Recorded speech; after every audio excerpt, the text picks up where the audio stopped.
What's going on, guys? Welcome back to another Tackle Tip Tuesday. Today I want to shine a light on a bait that plays a big role in my spring rotation, the Squarebill crankbait.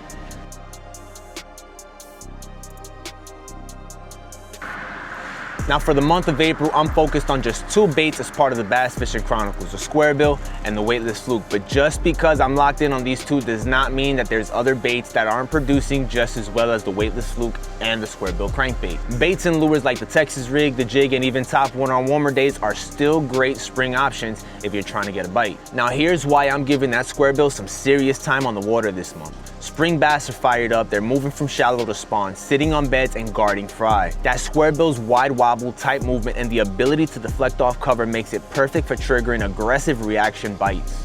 Now if you're fishing from the bank, you have your pros and your cons. You've got a real advantage if you focus on those high percentage spots like your riprap banks, your laid downs, your storm drains, or corners of the pond where the wind is blowing into them. The Squarebill lets you work with that shallow edge parallel to the shoreline effectively. It's a great bait for those tight casting windows where precision matters. Now if you're fishing from the kayak, you can cover more water. I like using it to work down those shallow stretches, especially those points, those flats, and those channel swings.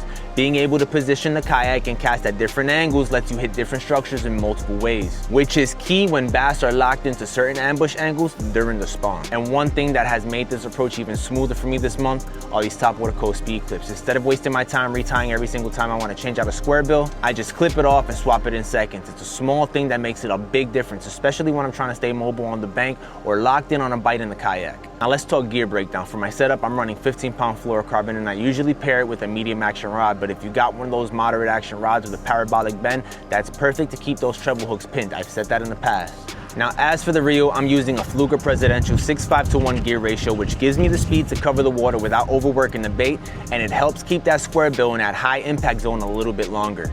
So again, I'll be throwing the fluke and the Squarebill for the entire month of April for the Bass Fishing Chronicles, but there's no denying how effective this bait can be for anyone targeting those shallow springtime bass. This has been Tackle Tip Tuesday on the Real Bass Pursuit, and I'll catch you guys on the next one.